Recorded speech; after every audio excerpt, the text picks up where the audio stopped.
Hello everyone, welcome back to our channel Jyoti Sangwan math classes. Hope you all are fine.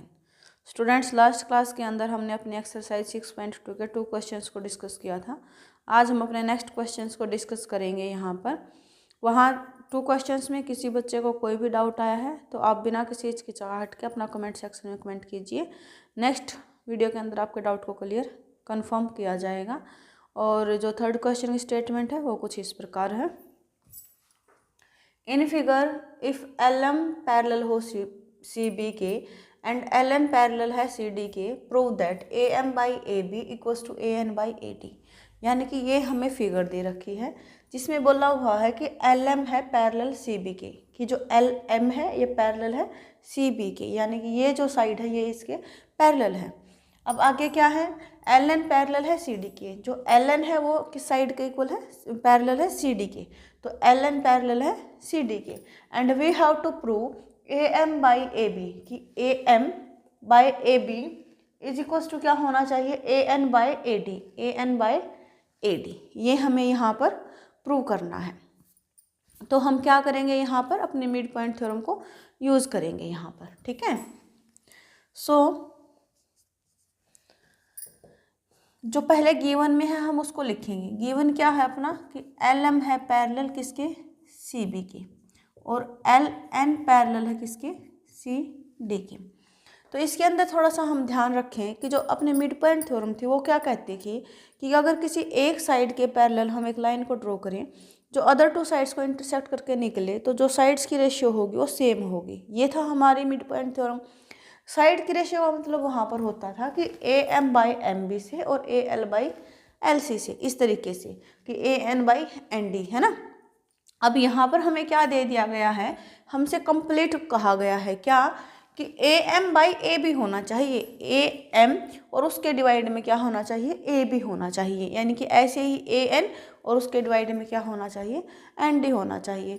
तो इसके regarding हमने जो अपना सेकंड क्वेश्चन था उसका थर्ड पार्ट भी किया था कि साइड की रेशियो का मतलब ये नहीं है कि हम बस पार्ट्स को ही रेशियो बोल लेंगे ना.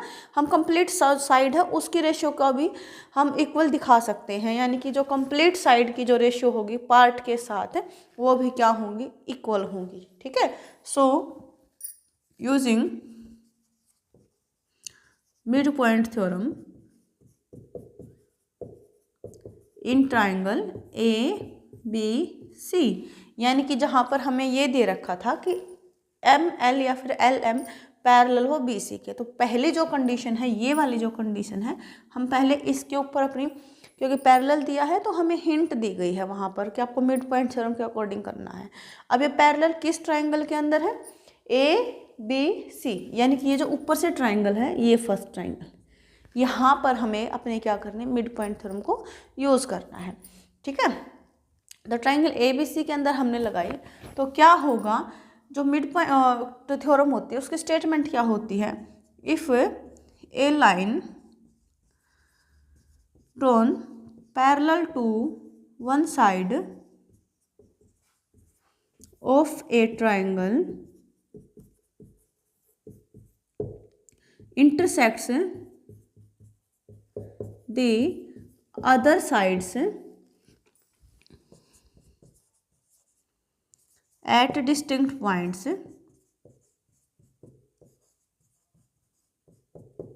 then ratio of side are equal. तो ये हमारी क्या थी, मिड पॉइंट थ्योरम की थी, जिसकी हमने क्या क्या स्टेटमेंट को यहाँ पर राइट किया कि जिसको यूज़ कर रहे हैं उसको राइट तो करोगे ना कि रीज़न हमारा ये है. तो इसके अंदर हम क्या करेंगे, जो हमसे पूछा गया AM बाई AB को पूछा गया है तो हम क्या करेंगे, AM डिवाइड में जो कंप्लीट साइड है उसको करेंगे. तो ये हो गया AM बाई AB. ऐसे ही जो इसकी दूसरी साइड है, क्योंकि देखो पैरेलल है LM BC की, तो जो ABC ट्रायंगल उसकी 2 साइड कौन सी बच गई, AB और AC. तो इनकी जो साइड्स की रेशियो होगी वो हमारी सेम होगी यहाँ पर. अब साइड रेशियो हमने कैसे बनाई है कि कंप्लीट साइड की लेंथ उसके साथ हमने रेशियो बनाई है ना. तो यहाँ पर भी हमारा क्या होगा कि जो कंप्लीट साइड होगी अपनी उसके साथ रेशियो है, तो पहले AL फिर क्या है AC, AL बाई AC. अब इसको करना कैसे, देखो ध्यान से, अगर कंप्लीट साइड जो हमने ली थी वो डिवाइड में है, तो इसको डिवाइड में कंप्लीट साइड की रेशियो लिखेंगे।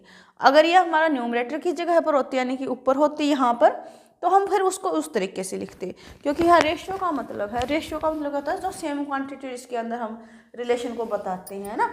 तो वही चीज़ यहाँ पर है कि जो हमारी शॉर्टेस्ट है यानी कि जैसे पार्ट है AM, उसके डिवाइड में उसी लेंथ को कंप्लीट लिखा गया है। तो ऐसे ही यहाँ से AN और उसके डिवाइड में क्या होगा, कंप्लीट लेंथ होगी जो साइड की, उसको लिखा गया है। ठीक है, तो ये होगी हमारी इक्वेशन नंबर 1। बट ये तो AM/AB ही मिला हमें, है ना। हमें तो क्या लेके आना, AN/AD के इक्वल दिखाना है। तो AN/AD हमें कहाँ से मिलेगा, ये यहाँ पे है, तो इसको हम लिखेंगे ट्राइंगल नंबर 2। ठीक है, सो अब हम क्या करेंगे, सो इन ट्राइंगल ACD, जो नीचे ट्राइंगल है ये वाले ACD, इसके अंदर हमने क्या किया, यूजिंग मिड पॉइंट थ्योरम। ठीक है, मिड पॉइंट थ्योरम को हम क्या करेंगे, यहाँ पर यूज करेंगे। तो ऐसे ही यहाँ पे हमें क्या मिल जाएगा, AN/AD की जो शॉर्ट पार्ट है यानी कि AN, उसके डिवाइड में कंप्लीट साइड की रेशियो। तो ऐसे ही इसकी अदर साइड क्या होगी, AL डिवाइड में AC, ये होगी इक्वेशन नंबर 2। अब हम फर्स्ट और सेकंड पे देखेंगे, अपना फर्स्ट है और ये सेकंड है। क्या हमें एक जैसी चीज़ दिखी, ये AL/AC यहाँ भी है और यहाँ भी है। जब दोनों इक्वेशंस में AL/AC हमारा कंप्लीट ऐसे कैसे हैं, यानी कि कहीं ना कहीं इनका भी रिलेशन होगा। कैसे होगा, जब AL/AC इक्वल है AM/AB के और AL/AC इक्वल है AN/AD के, तो यहाँ से हम क्या कंक्लूजन निकाल सकते हैं कि जब RHS इक्वल है तो LHS भी क्या होगी, हमारी इक्वल होगी। So from first and second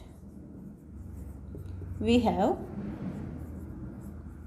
क्या होगा कि जब इनकी RHS इक्वल है then we have to LHS are equal.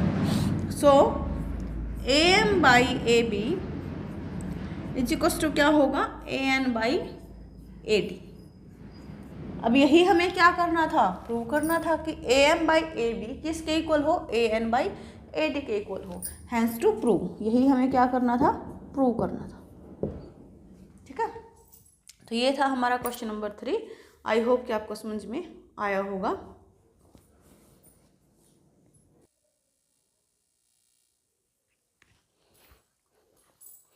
And our next question is in figure 6.19, ये हमारी फिगर हमें दे रखी है यहाँ पर। DE पैरेलल है AC की, तो DE ये पैरेलल है AC के, and DF parallel AE, DF parallel है AE के।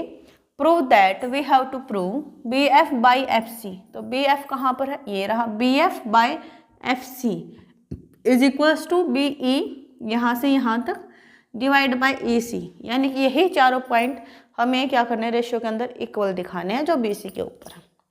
ठीक है, सो पहले तो जो हमें भी दे रखा होगा उसी को लिखेंगे यहाँ पर। तो क्या दे रखा है कि DE पैरेलल है AC के। ठीक है, और क्या है कि जो DF है वो पैरेलल है AE के। तो जहाँ से हमें पैरेललिटी की कंडीशन दे देगा ना, बस वहीं से हमें क्वेश्चन को उठाना होता है।